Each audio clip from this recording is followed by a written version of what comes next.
Hey everybody, and welcome to another episode of Superheroes, Movies, and Superhero Movies. Today we're going to talk about Batman Returns, directed by Tim Burton, starring Michael Keaton, Michelle Pfeiffer, Danny DeVito, Christopher Walken. Wasn't Pee Wee Herman?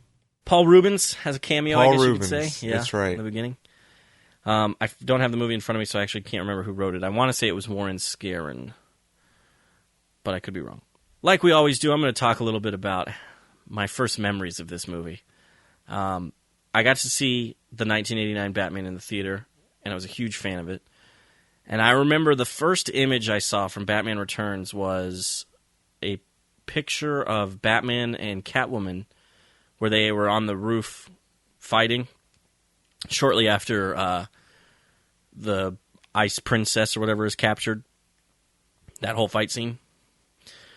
And I remember being so excited for it. Just getting to see, I mean, his costume was new, and then you saw Catwoman. I was pretty stoked. But I was still, let's see, it was 92, so I was probably 8 or 9 years old when this movie came out. So I read somewhere, or maybe my parents read it and told me or something, I don't know, but that this movie was darker than the original. And my little kid brain didn't understand that it meant darker in tone. And so I thought it meant, like, actually darker. And I was like, well, the first movie was pretty dark. It, like, all took place at night. I was like, I'm not going to even be able to see this one. It's going to be so dark. So we went and saw the movie in the theater. My dad didn't preview it. He had previewed the first one for me and said it was okay. And he figured since the first one was okay, the second one would be fine. And I'm actually glad that he didn't, because I think if he had, I probably wouldn't have been allowed to see it.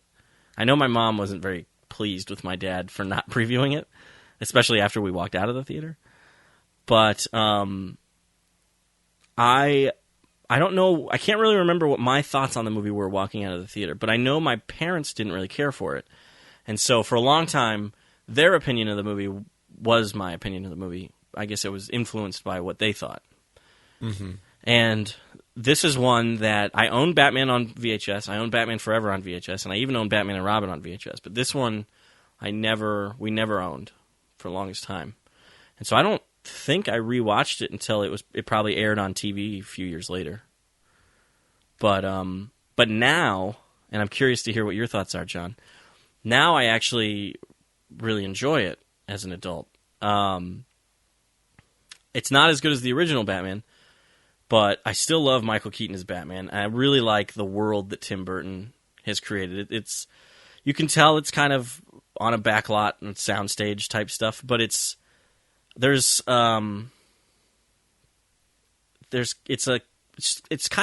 comic booky, or very not real, I guess you could say. There's something about it that I really enjoy, in terms of just kind of the world that has been created. But yeah, I know that you hadn't seen it in a while before we decided to watch it for this episode, so I'm curious to hear your thoughts. Yeah, it's interesting because it seems like your experience, which I had no idea of, was very similar to mine. I figured that you had watched this movie almost as much as the 89 Batman, and maybe that's why you liked it so much. My parents did not preview this first either. I went to go see it in the theater. Didn't get to see Batman in 89 in the theater. You know, like I said, my mom had her own edited version on a VHS that I could watch. Right. This one I got to see in the theater. They did not like it. And I think kind of like you, I didn't watch it as a kid. Not even, I don't remember seeing it on TV. And we didn't own it. And I think, and I've watched this movie 3 times now for this podcast. I don't remember why I watched it 2 times before. We were supposed to do it before Turtles. Right. So that's why I was watching them, but I had watched it twice, and then I rewatched it tonight for this. But before that, I think I had only seen it maybe like the theater and maybe once or twice after that. Right. And I didn't even, I barely remembered it. But it's fresh in my mind now. And going to say I each time I watch it, I think I like it less and less. Fair enough. I will say this. I think there is... I just remembered. We never owned it as a kid. I didn't have it on VHS. But for whatever reason, my parents did buy me the comic book version of it. It was like the comic adaptation of the movie, which I still have. And I read it a lot. So I think that's why I know the movie so well, is because even though I didn't really watch it all that much, I do have the comic version of it that I would flip through constantly. And so maybe that's where my kind of nostalgia or maybe my love for it kind of really comes from, is not necessarily... I mean, I guess it is the movie, but it's just it was the comic version of the movie. Yeah. I had a little magazine thing that was like a preview of... It was dedicated to Batman Returns, and it had all these stills. It was before the movie came out. Maybe like a month or so, just gearing up for it. Mm-hmm. And yeah, I was super stoked about the movie too, because I loved '89 Batman, and you're getting the sequel. The Penguin was the villain, which, I had Penguin figurines before this movie was even talked about. Right. I used to watch the Adam West show, so I knew who the Penguin was. Right. You knew who Catwoman was, probably. Because of that as well. And so that was awesome. Exciting time. First of all, I want to say that the opening to the movie is awesome. With Paul Rubens and the birth of the Penguin? No. Oh. Okay. Not that. You've got the Warner Brothers logo. Right. And you hear the Batman, Danny Elfman music. Uh-huh. Just the deep... I don't... What's the instrument that they use? Anyway. And then you've got... Yes, you have the Paul Rubens scene. And then they throw the carriage over into the sewer. And the opening credits start with the opening credits start, and then you've got the Danny Elfman Batman music again. That's even with this movie, gives me chills, and I love that opening. They did a good job with that. I will agree with you with that. I don't know why. The Penguin, as far as I remember, I don't know everything about the Penguin's backstory, but as far as I know, the Penguin in the comics had nothing really to do with penguins. I mean, he had like his umbrella and stuff. And he might have had, I don't know if he had penguin, like if the animals were there like they are in this movie. But I think he was more of like a club owner / businessman who just kind of had a long nose and maybe kind of just wore a tuxedo. Yeah, and I don't even know if in the comics he kind of squawked like a penguin. I don't know if that was something Burgess Meredith kind of created for the Adam West show, the rah, rah, rah type thing, or what. But so it's it's very Tim Burton-esque to have him be like this physically deformed kind of child that's born, but who also is like murdering cats. Just I'm assuming what I wonder how long it is from birth till they decide to drop him off in the river or in the creek or whatever it is. Because he's already grabbing a baby carriage. Yeah, he's in a baby carriage. They have him in that little lockbox in the beginning of the scene. The cat comes by and he grabs the cat, and you hear the cat. And I'm assuming he ate the cat. I have no idea. So maybe he grows really quickly, very quickly, or grows fast quickly. I don't know, whatever. So that was, I'm assuming, just something Tim Burton wanted to do, to have this guy who actually kind of looked more like a penguin. And of course, I'm sure it was Burton's idea to have him live and be raised in the sewer by penguins and weird abandoned circus members or something. Now, I did like the idea of the penguin having flipper hands. Right. The long snout and... sharp teeth. Yeah. Well, yeah. I mean... The idea that he's a deformed penguin-esque creature, and that's where he gets his nickname from. Right. Was he raised by penguins? I thought he was, but I mean, you know, at the beginning of the opening credit sequence, the little baby carriage floats up to like the edge where the water stops or whatever, and you see a couple of penguins walk down to it. So I'm kind of assuming he was at least grew up in the penguin with penguins. Yeah. It was an abandoned zoo, correct? Correct. So they just forgot the penguins. I guess so. They just left him there. They left the penguins. They're like, yeah, whatever. They'll survive. There's water here. They're fine. They're fine. I think we're probably looking for a little too much logic out of this whole storyline here. And I'm wondering if that's one of my problems with this movie. Could be. But then again, the 89 Batman, and maybe it's just because I loved that movie as a kid, but I didn't have that problem with that, you know? Like, everything that happened in 89 Batman, not that I need stuff to be real, because I don't, you know? Like, right.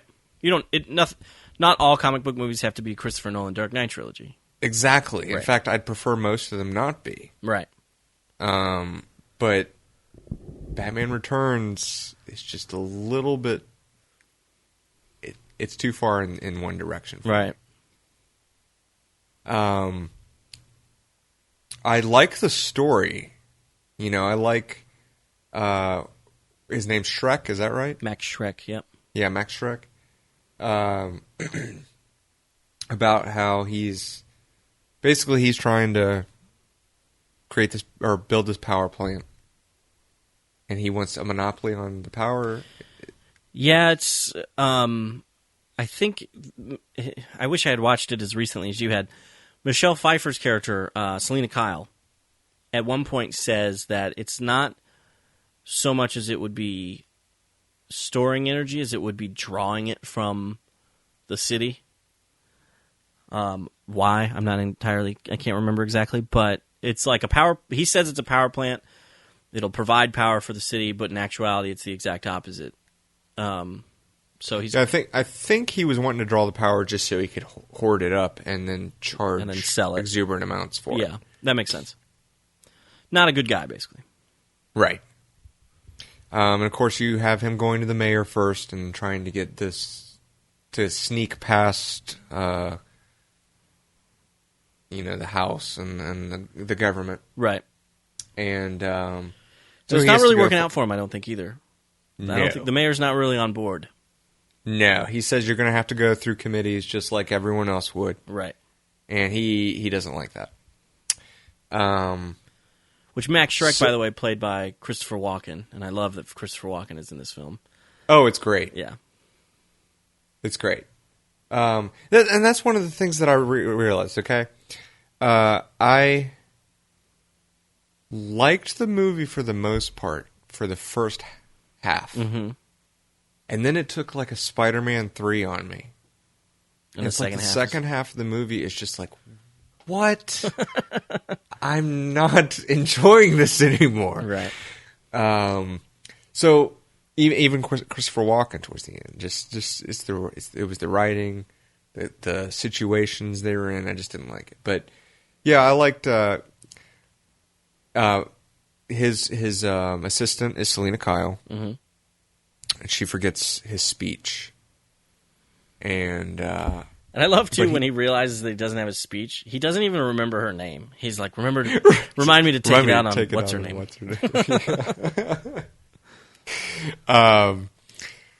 But I liked how he didn't stumble or anything. He just got up there and just does this awesome speech anyway. Right.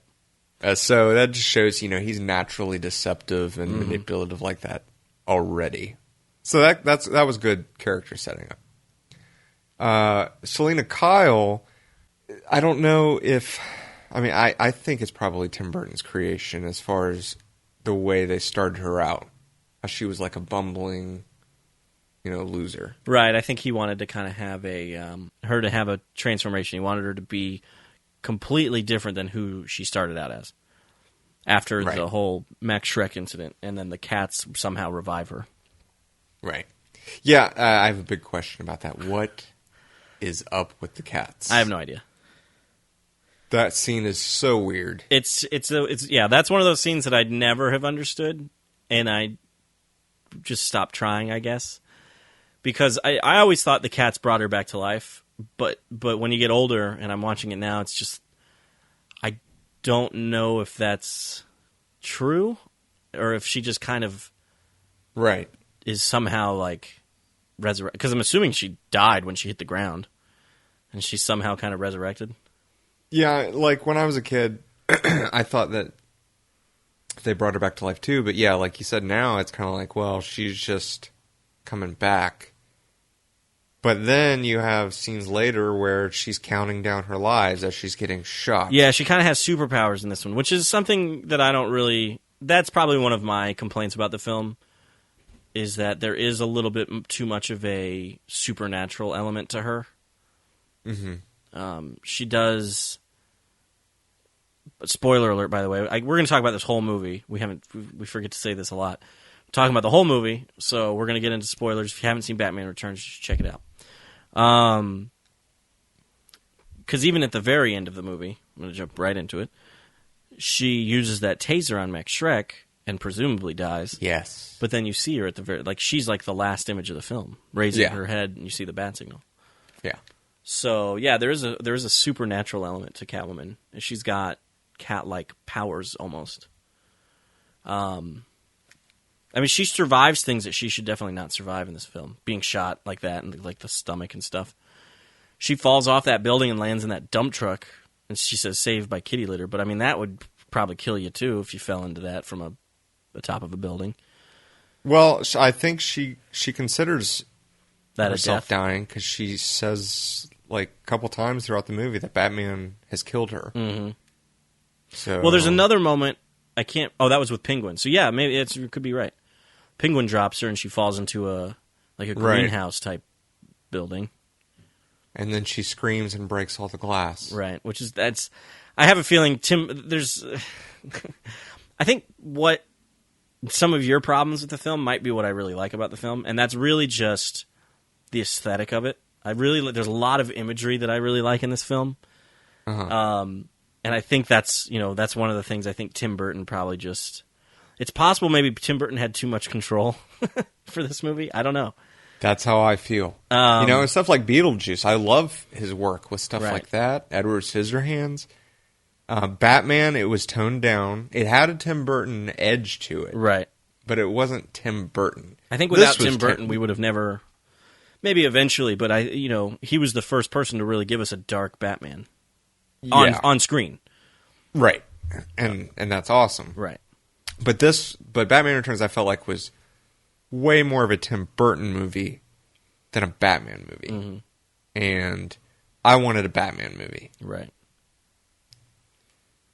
A lot of people disagree with me. I mean, Batman Returns is highly, renowned by a lot of people. And I wonder if that's because of nostalgia. Right.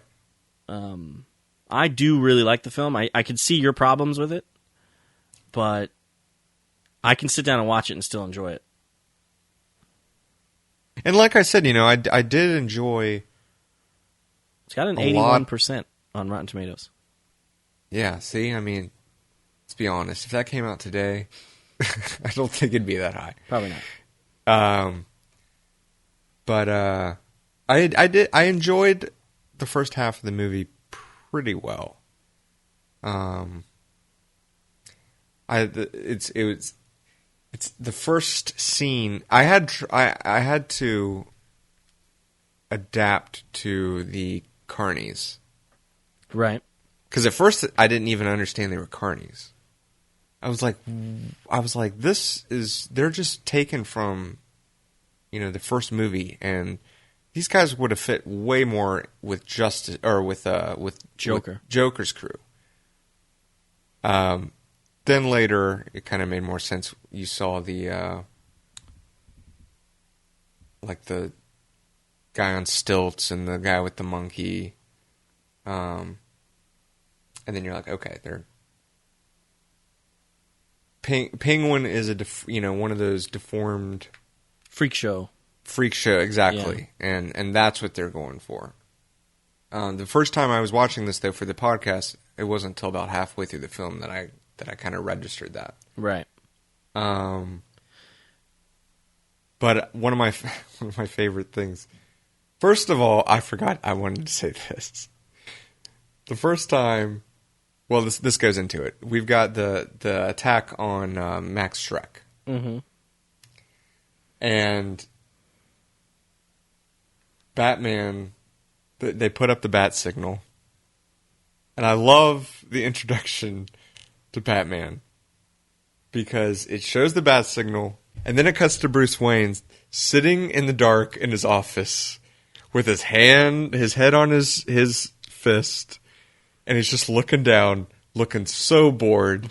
And to me, it looks like he's just been sitting there since Batman '89, going, well, nothing's been going on since the Joker. When are they going to call me? Mm-hmm. And then the light comes on, and he looks up with this, oh, finally! I've been sitting here for so long. They need me again. And it was that cracks me up every time. Yeah, and that's at the same time, that's a moment that I love. That's an image when the light comes on and he looks out and he stands up and you see the bat symbol behind him. Like, that's a shot that I love in the movie, and I think you're absolutely right, though. I think he really... I don't know if he's been sitting there, obviously, since 1989 Batman, but I think what Tim Burton's saying is that, like, this is who... He is Batman. Like, that's who he is, you know? He's got really nothing else to do when he's not Batman.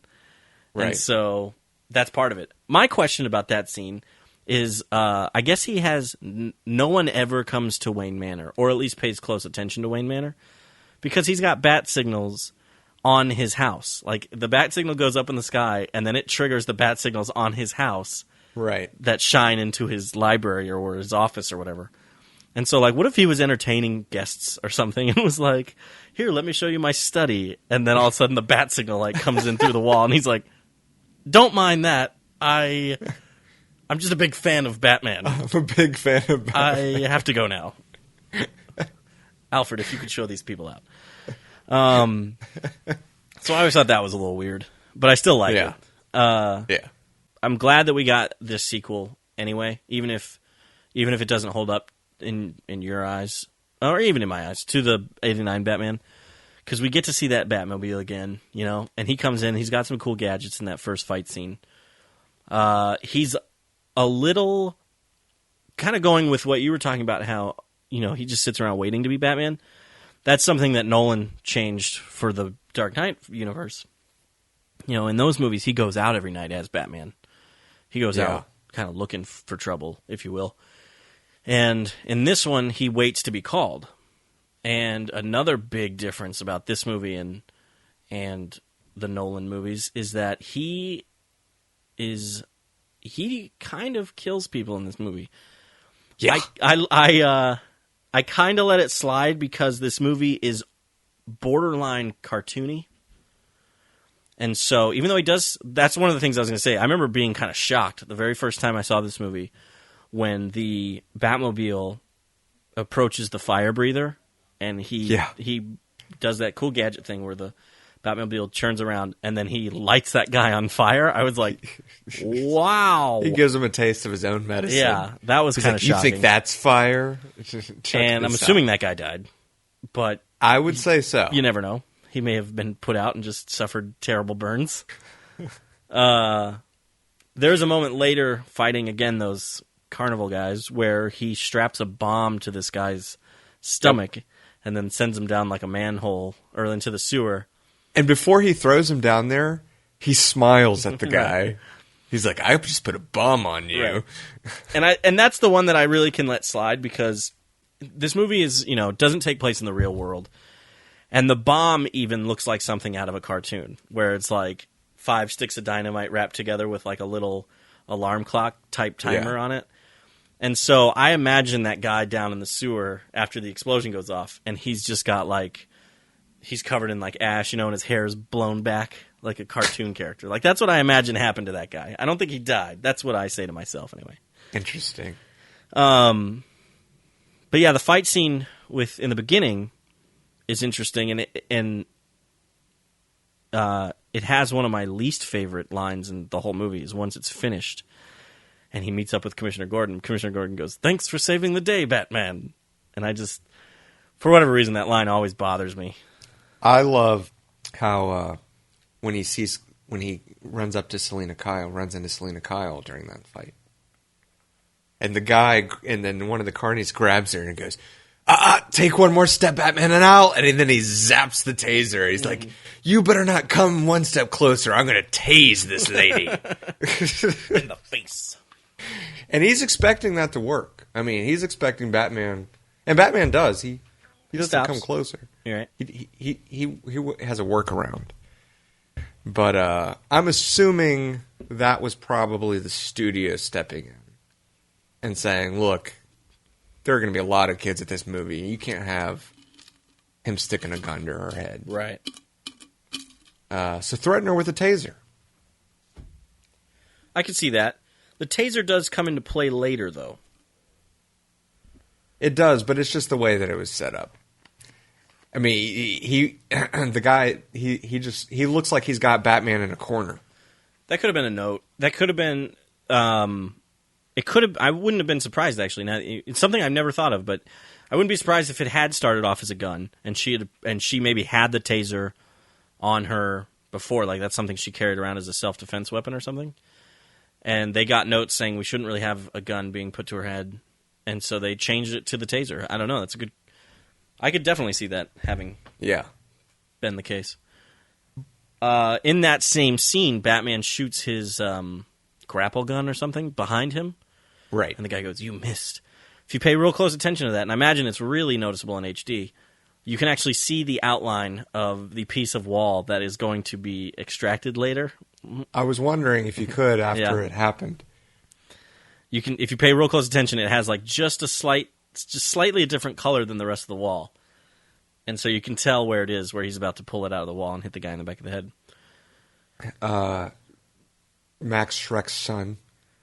Oh, Max Shrek's son cracks me up because this is one of my notes, actually. The actor who played him, and I don't know if this was whose idea this was, if it was his idea or if it was Tim Burton's idea or what, but he does a slight walk-in impression every time he talks. Like the line that always sticks out the most to me is when it's in the same scene when they go, "We want the big guy who runs the show," and he steps in front of Max and he's like, "You're gonna have to go through me." And he looks back at his dad and he goes, "Go, Dad, save yourself." Like it's like a bad Christopher Walken impression. It's really funny. It was awesome. I love it. That actor, I think, went on to play, if I'm not mistaken, I think he went on to play Leatherface in the Texas Chainsaw Massacre reboot. I'll double check that while you're talking. I believe, yeah, it is. It's after this scene.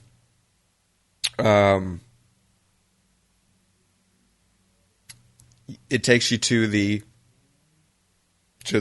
zoo, the abandoned zoo, and the intro to that is cool. At first, I didn't like it. Second time I watched it for this podcast, I was like, okay, it's not bad. And then watching it this time, I was like, okay, I do like it. Is it? Did you not like it because it was miniatures? So, or because it was like the use of miniatures? It was obviously a miniature set. That, like, it was just so Tim Burton. Oh, okay. You're going through but the camera, going through the set, and just the structures, they were very Tim Burton feeling. Right. There was like no zoo that would ever actually look like that. Right. Right. But and that's one of the things that I really like about this Gotham City, is that it is very kind of surreal almost. It is a completely different world. It's Tim Burton's world. See, I liked the Gotham better in the first one. Sure. But when we did that podcast, it was interesting because I had never really watched the movie as a critic before. Mm-hmm. And I picked up that the city was very set-like. And I mentioned that. This one's even more so. Yeah, it's way more set-like, for sure. I mean, you've got just crowds of people, and they're not spread throughout the city. They're in groups. Mm-hmm. Just kind of in a box. And that was one of my problems with it. But, you like it. In what scene, what scene are you talking about where they're in groups? Just any scene where they're in the city, like in the you know, at the Like at the tree lighting or anything like that? Yeah, stuff like that. You know, there's not a living world beyond the scene. Mm-hmm. There's no one walking on the sidewalks or, you know, looking out the window. Right. Or cars driving by. One of my complaints about it, and because you can tell how set-like it is and how much it was shot on a soundstage or a backlot, is it feels small. Yes, and that's one of the things I'm trying to say. Yeah. Right. Especially like in the beginning, in the opening scene, or one of the opening scenes, before Max has his speech and everything. Alfred is, I'm assuming, out either shopping or whatever, and he gets stopped by a newspaper boy, you know, man or penguin or whatever, you know. Yes. It just feels small, like Alfred doesn't have a very long way to walk type thing. Yeah. The streets feel small, like cars really, like two cars really couldn't fit on the street type thing. And I don't know how or what the reason for that was, other than the fact that I'm assuming, number one, it probably wasn't winter when they shot it, and they had to do this kind of stuff. Like I said, it all looks like it's on a soundstage rather than on a backlot, and I'm maybe part of that is because the world Tim Burton wanted to create, they couldn't just use already existing backlot like streets and stuff. They couldn't use like New York Street at Warner Brothers. They had to create their own Gotham City street because that's what he wanted or something, and so they had limited space. And I think that really does kind of hurt it a little bit. I do love the Gotham from the first film. It had a very dirty feel to it. Kind of a grimy feel to it, which is what Gotham and it was alive. Needs. And it was alive, yeah. And part of that was they used, you know, the backlot and stuff. They used, like, the streets and whatnot. Felt bigger. Yeah. And in this one, I do like it. I think it's cool. Again, it's the imagery. Those big statues that are, like, pulling the levers and stuff. Right. I think are kind of cool. Yeah, I like those. But I think it is definitely hurt by the fact of how small it feels. Yeah, I mean, I can't really think of seeing much of Gotham City except for that little, you know, square and... That's pretty much it. The square... The crossroads where the penguins, like, end up at the end of the movie. Right. A lot of it and is then you've got the graveyard, but that doesn't even feel like part of the city. No, it doesn't. It feels like it's outside the city, and again, feels tiny. Yeah. So, a lot of the movie is indoors, and so the outdoor scenes are all... Yeah, I definitely agree with you there. I would take points off the movie for that. It doesn't feel like a living city. Yeah. So, we're going to the zoo, and you've got Max, who has been abducted by the penguin and his henchmen. Mm-hmm. And I do like that scene. Mm-hmm. Didn't like the penguin's introduction. His little, you know, I believe the word you're looking for is, See, I like that joke, but... I know. Part of me likes it, but part of me doesn't. Right. I didn't get it as a kid. It wasn't until I got older and watched it again, I was like, Yeah. But I love how they were able to blackmail him. Mm-hmm. And it's because Max is flushing everything down the sewer. Right, and the penguin just shredded evidence of the toxics, the body parts of one of his... Right, which is another not realistic thing because, you know, they would be decaying and everything, and it looks like it's a perfectly preserved hand. See, I give him that one. That one was good. Yeah. I love it. Oh, say hi to whatever his name's his hand. I like that part.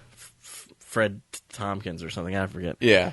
I'm Fred's hand. Yeah.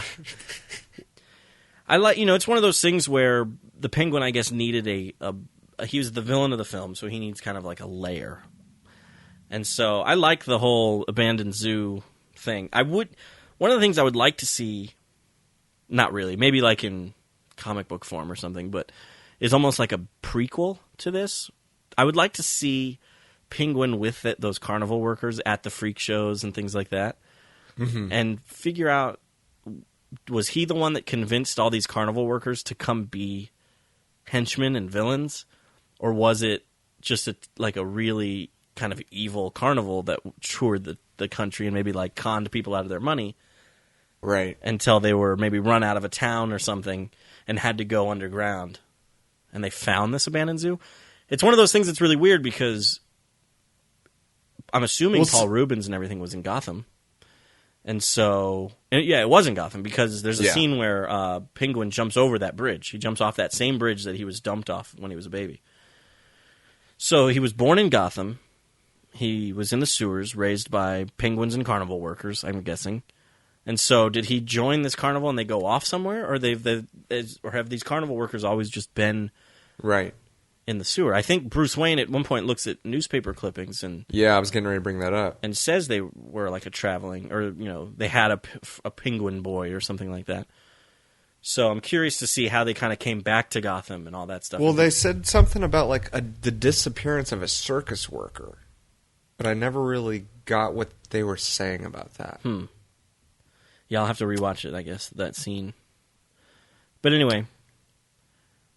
I liked how he had his different umbrellas. Right. That was cool. That's one of the more cartoony things that I liked about this. Mm-hmm. It gives the penguin a lot more character, Right, and color. I did not like how grotesque he was. Mm-hmm. I mean, he's got like black saliva, yeah. and it's just disgusting. And again, it could just be they gave Burton a little too much creative control probably there. Yeah, he's got greasy, stringy hair. You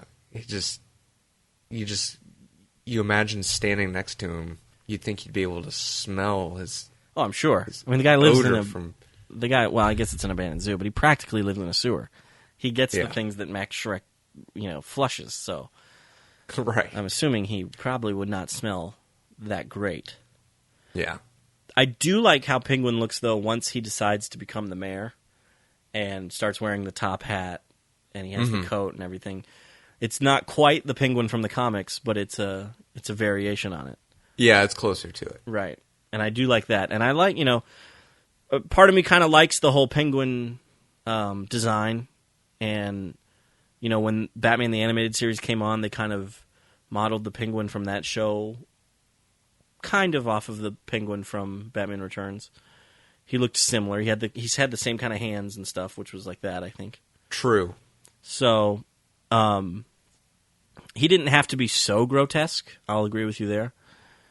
But at the same time, I kind of like it okay. Did you notice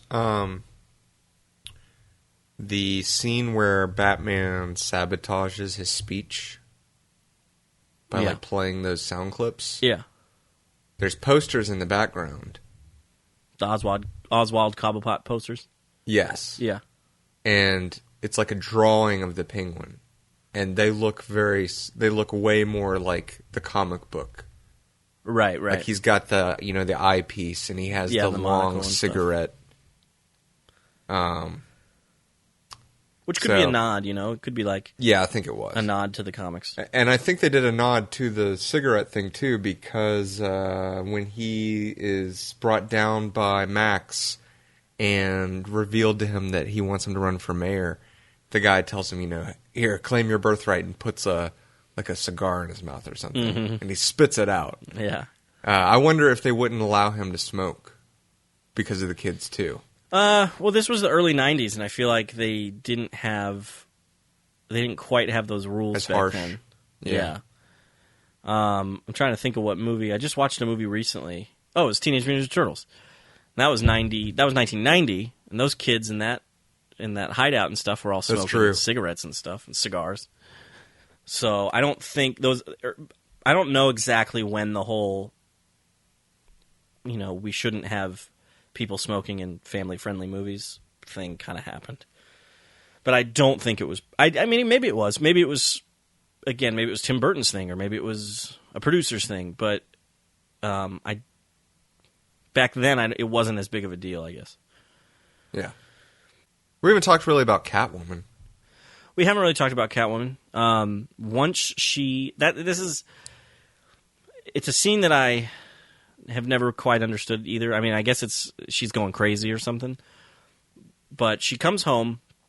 Her apartment is very pink. She feeds her cat, or she gives her cat milk or something. And then she realizes she has to go back to the office. And that's when Max Schreck realizes she knows a little too much than she should know, and he pushes her out of a window. She's somehow resurrected by cats and goes back to her apartment. I wanted to say, I like that in that scene where she goes back and he's kind of trying to intimidate her. Uh-huh.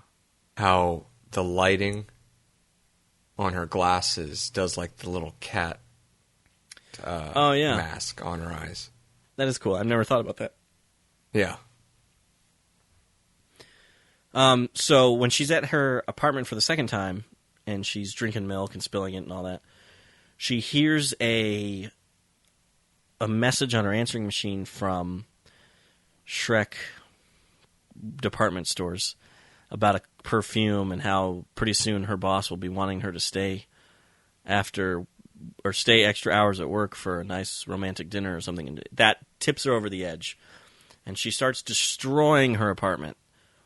And I don't know exactly what's going on in that scene, other than she's just having like a mental breakdown. Yeah, that's a weird scene too. And she starts shredding I guess it's supposed to be she's completely getting rid of her old self and becoming a completely new person. I do like how she makes a complete full body costume out of a jacket. Out of a jacket. That was one of my notes. I was like, I think she had to go to the store and get a second coat to finish her outfit. Maybe even a third or something, yeah. Yeah. That was very interesting. She was able to make, even the mask came from the jacket. Mm-hmm. That being said, her Catwoman's costume in this film is still one of my favorite Catwoman costumes. I love the stitching.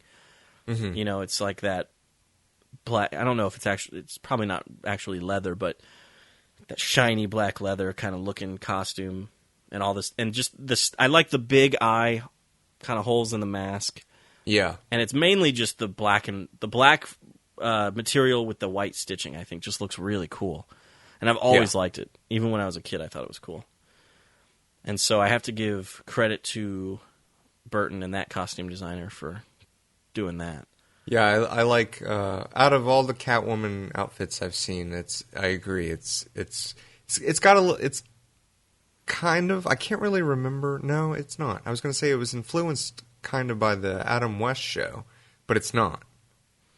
No, not really. I mean, in the Adam West show, they did have like really tight kind of body suits or whatever, and they were all black. They were kind of a shiny, kind of a but shiny in a different way.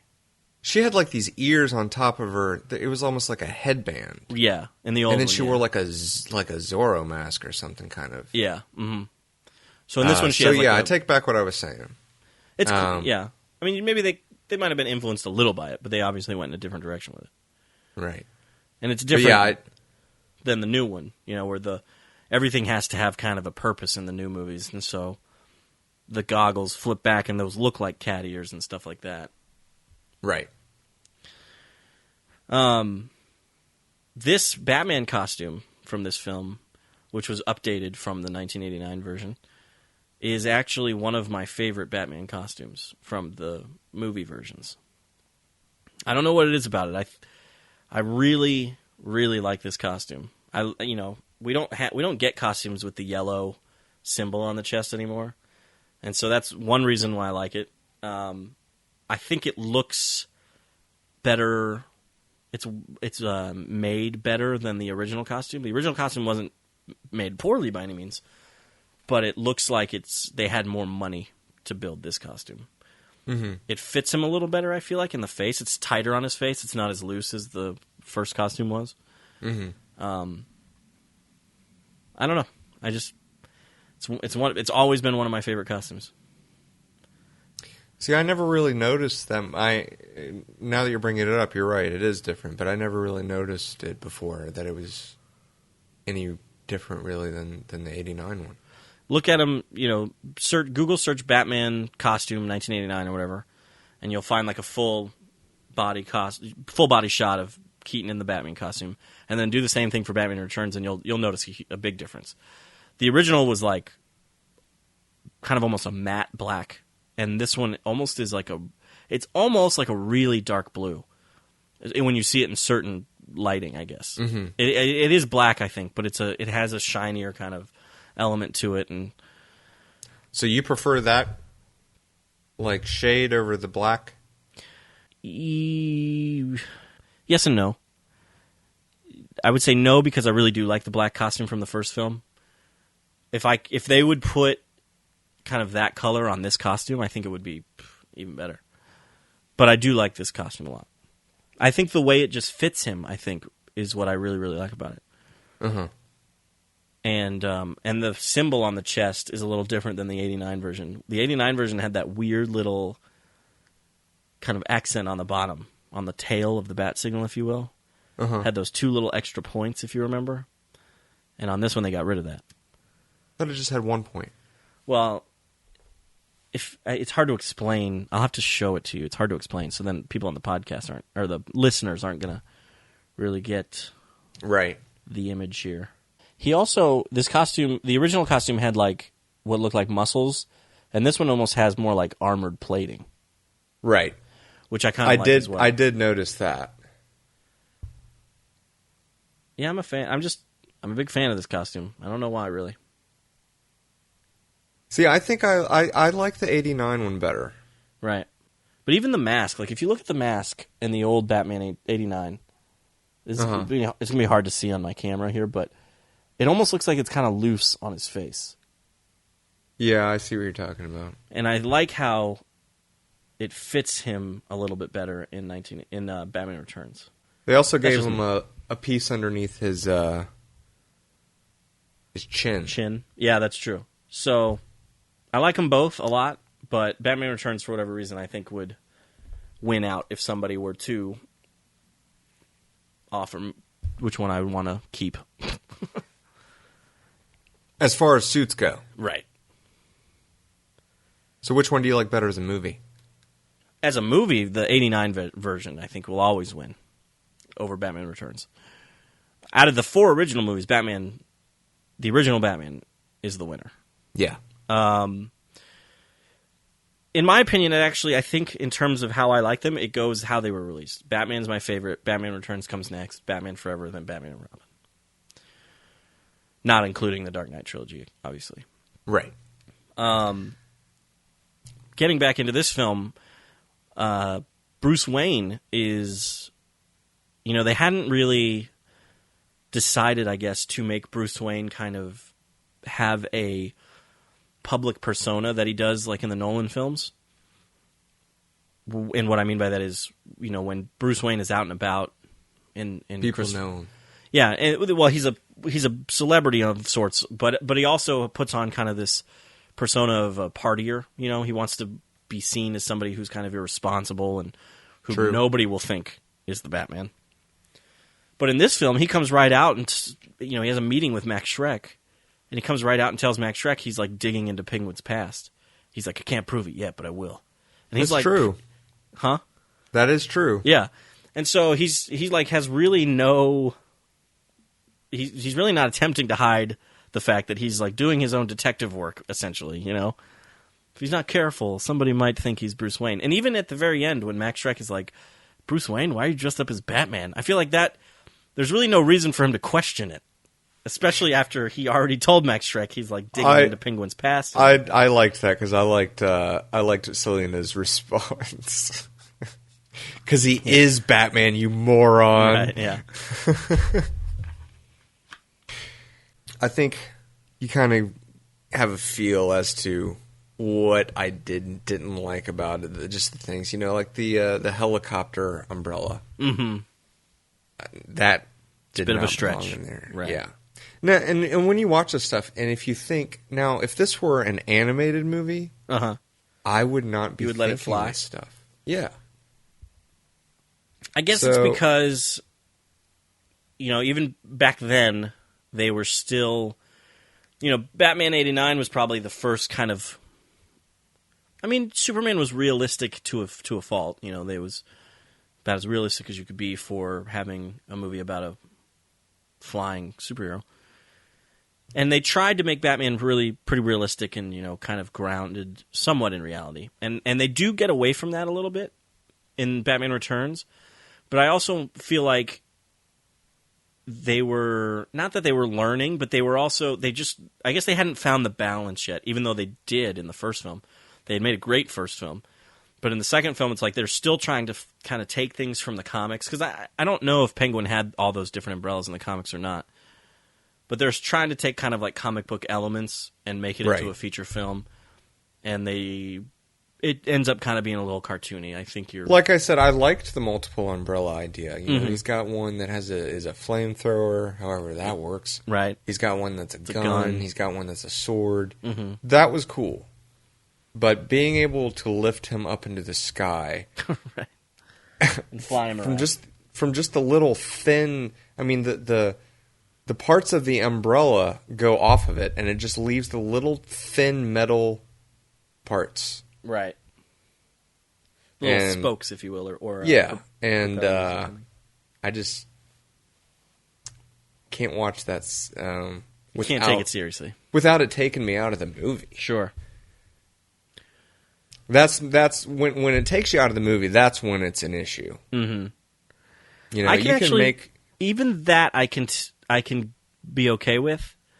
I think the parts that really kind of take me out of this movie is towards the end when he's got all the penguins going into the city with the little rockets on their back. Exactly, and that's what I'm talking about. Like the Spider-Man, it did a Spider-Man 3 on me. Yeah, that's a little absurd.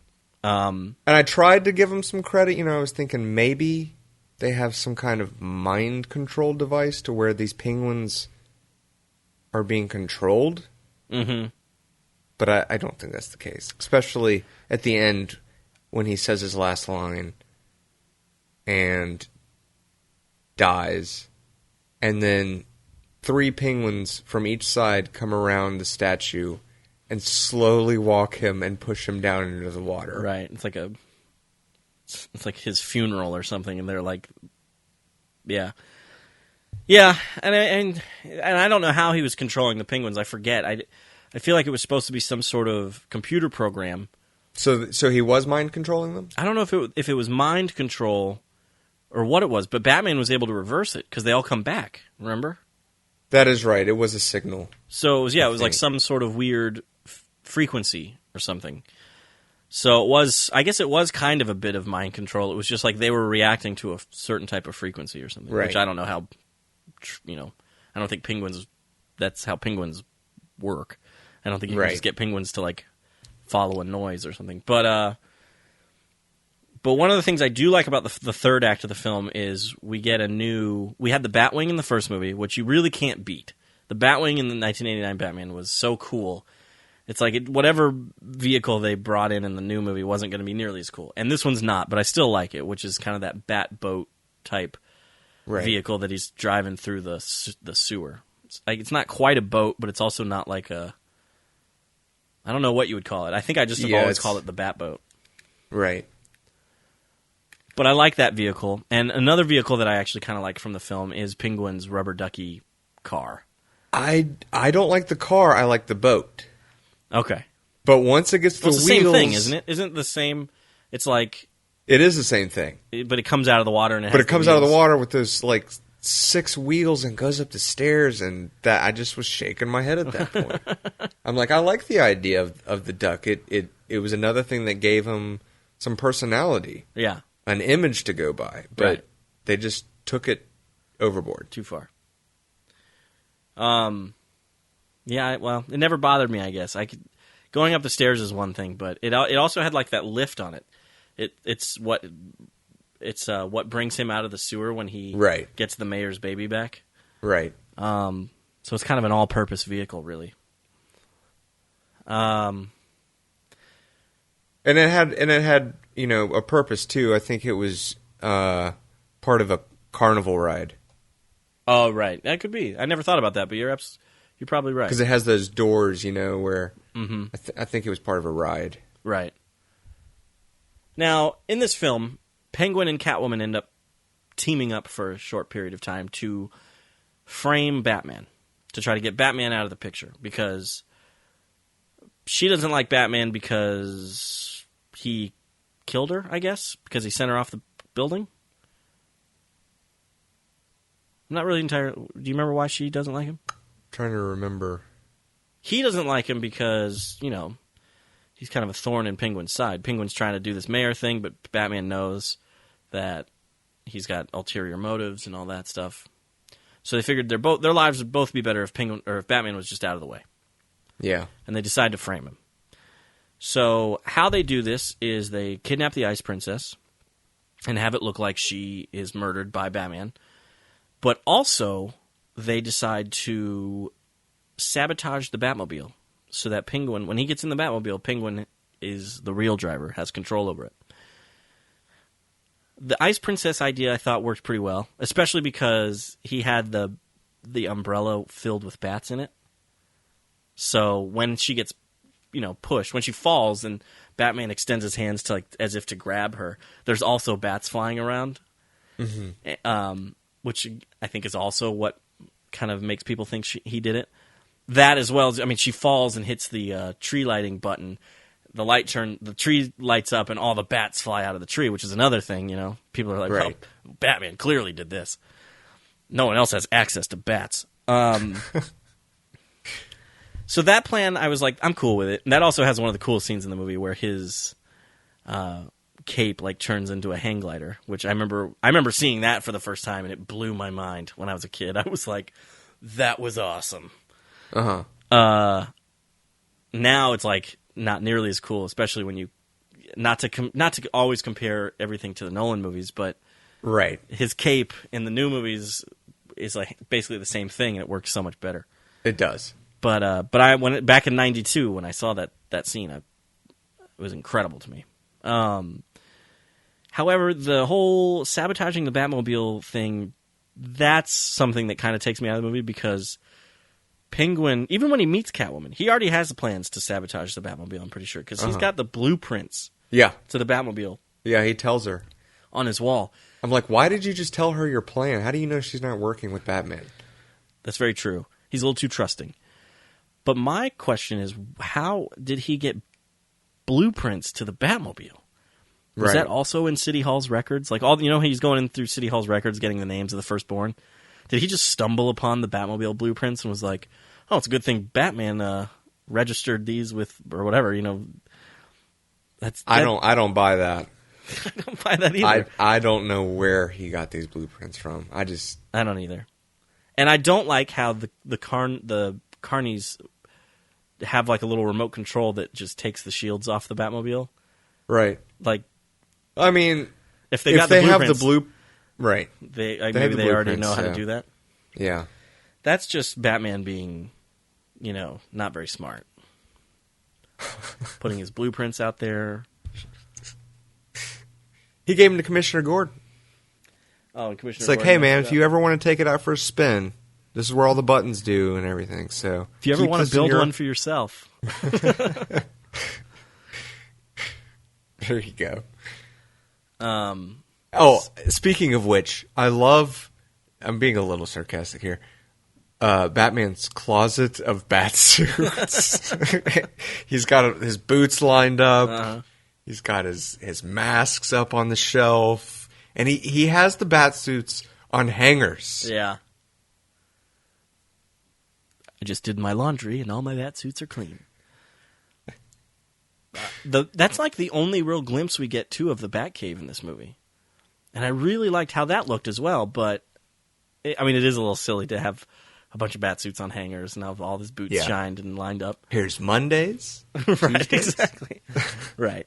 But I remember liking the look of the Batcave in that scene, but that's I think that's really the only... Oh, I guess he's in the Batsuit when he's trying to fix the Batmobile. And I was going to get to that. After the Batmobile is sabotaged, he's being chased by the cops because I think the cops think that he's running into all these cars and everything.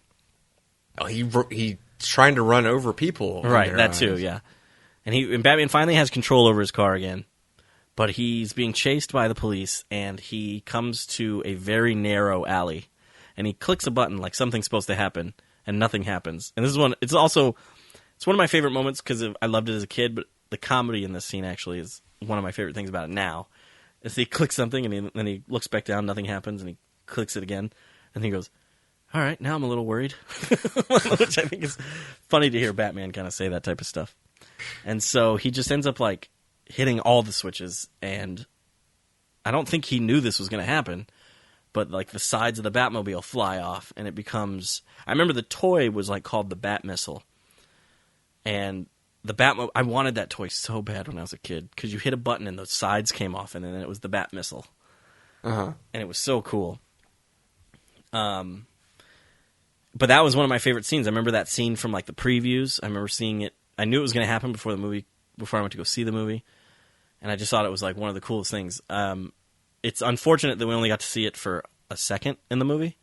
I remember as a kid wanting to see more of it, but looking on it now, that thing's really kind of useless. Like, it doesn't churn very well. It's not like the Batpod or anything. It's not a motorcycle. It's really just like a tiny little skinny car.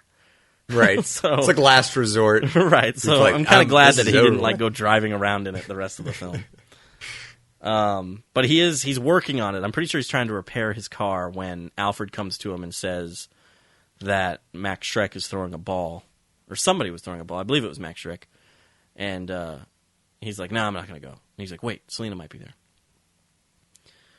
And that ball is where, Penguin tells everybody his plan about trying to kidnap the firstborn children and everything. But one of my favorite things about the ball is and I didn't notice it until this time I watched it, this final time, is the mayor's costume. Because if you think about what happened, the mayor is in the beginning. Max Schreck doesn't like the mayor because the mayor's like, "You got to go through all the usual committees." So then Max Schreck is like, "You know what?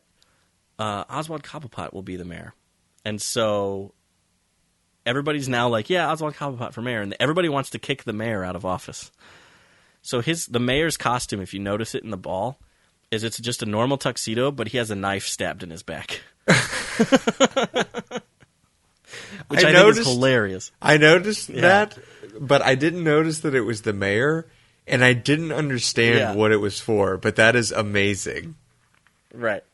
That's amazing. So I thought that was pretty clever. I was going to talk about maybe during the ball, Selena and Bruce. Number one, they're the only two people who wear masks, or don't wear masks, excuse me.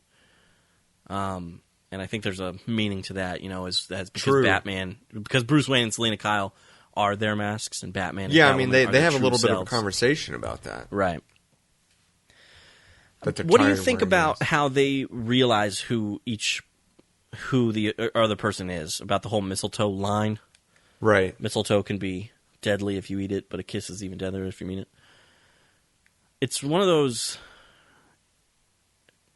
I'm okay with it, I guess. It's just, it seems like it's a little too easy. Right. I like it. But yeah, I know what you're saying, because it's like, she says that, and he should have immediately. Yeah, instead he Which he does after he's halfway through right. saying her line. Right. And then he still finishes it. And then she's like, do we have to start fighting now? Do we have to start fighting now? Bruce Wayne is also a little bit, what's the word I'm looking for? Not flighty, but like he doesn't pick up on things that quickly. And like, so it almost fits, because remember the scene where he's leaving Max Schreck's office and he's like talking to her and he's in the elevator, and as the doors are closing, he's like, "Wait, I'm leaving?" Like it's something, it's almost like that, he's like, wait, you're Catwoman? Right. So, right. World's smartest detective or world's greatest detective? I think not. There's your problem right there. Right.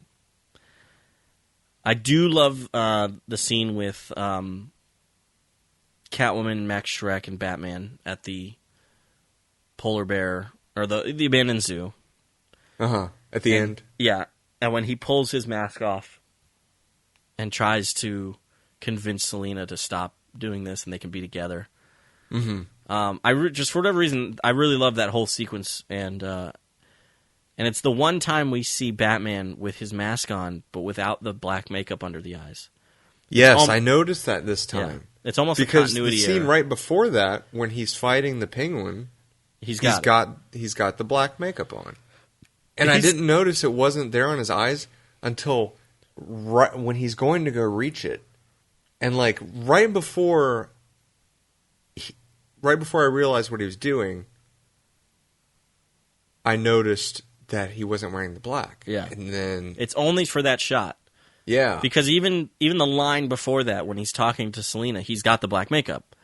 And it cuts to her, and then when it cuts back to him, he doesn't have it, and that's when he rips the mask off. Gotcha. And it's because they didn't want him to rip the mask off and then have all this weird black makeup around his eyes. Yeah. Because they didn't want people to think about he's putting on makeup Right. for the mask. Because it's all just for aesthetics for the movie. Right, exactly. And that's how it is even with Batman, or The Dark Knight and Batman Begins, Dark Knight Rises. He's got black makeup on his eyes, but it's obviously not something Bruce Wayne would really take the time to do. Exactly. Before going out and being Batman. So, but it's fun to still see just that short, quick shot of him wearing the mask without that black makeup on. And it's a big difference, really. It's like you really kind of do need that black makeup to make it look menacing. Yeah, exactly. Yeah, nobody would be scared of that guy if it weren't for that, This big guy, this big crazy guy in this bat suit. Right. Don't worry about him. But when he puts on the black makeup, oh man, stand down. Exactly. So, I don't really have too many more notes about the film. I've got, that was it. Actually, those are all my notes. Got anything else? Yeah, I don't really have too much else to say. One of my favorite lines in the movie was when the Penguin goes to his parents' grave and he turns around and he's addressing the crowd and he's like, "True, I was their number one son, and they treated me like number two." I've always liked that line too, especially since I'm the number two son of my family. It was great. Yeah. I loved that. There's a lot of silly moments in this movie. I mean, when he does play those sound clips at his speech and you hear him talking, it's a lot of dialogue from the Batmobile sabotage scene. And the crowd suddenly is like, "What?" He does a record scratch noise on the CD. It's like a CD being played, and it does the little thing. Yep. And I always thought that part was so stupid. And the CD player has the Batman symbol on it. Right. It's pretty good. Oh, I also like that Batman keeps blank CDs in his Batmobile so that he can record, the Penguin talking. He's got that foresight or whatever. I love how Penguin is constantly correcting the guys throughout the movie. Like, he's going up the stairs, and like one of the carnies goes, "Hey, Penguin," and he goes, "My name's not Penguin, it's Oswald Cobblepot." And then at the end of the movie, when the town finally rejects him, and they go, "Mr. Cobblepot," he goes, "My name's not Cobblepot, it's Penguin." Overall, I still really enjoy the film, even though we're pointing out a lot of its flaws. I'm curious to hear your grade on it, because for me, I would say I wouldn't quite go so high as like an A grade, but for me, it's a solid B+. I think I can pop it in and watch it, pretty often. I enjoy it. I like the music in it. Danny Elfman's score is similar to the first film, but it has a different kind of take on it. This film does take place at Christmas time, and there's something about Gotham City during the winter and at Christmas that I always kind of like, too. It's one of the things I liked about the new Batman, or the newer Batman video game, Batman Arkham Origins. That takes place at Christmas, and I think it has a really cool feel to it. Yeah. And even The Dark Knight Rises, part of that takes place during the winter, and like seeing Gotham City with snow and all that. I feel like that's like perfect for Batman, almost. So, for me, I'd give it a B+. B+. Well, here it's time to break my 4-star review trend. Oh, that's right. And most everything has gotten 4 out of 5, right?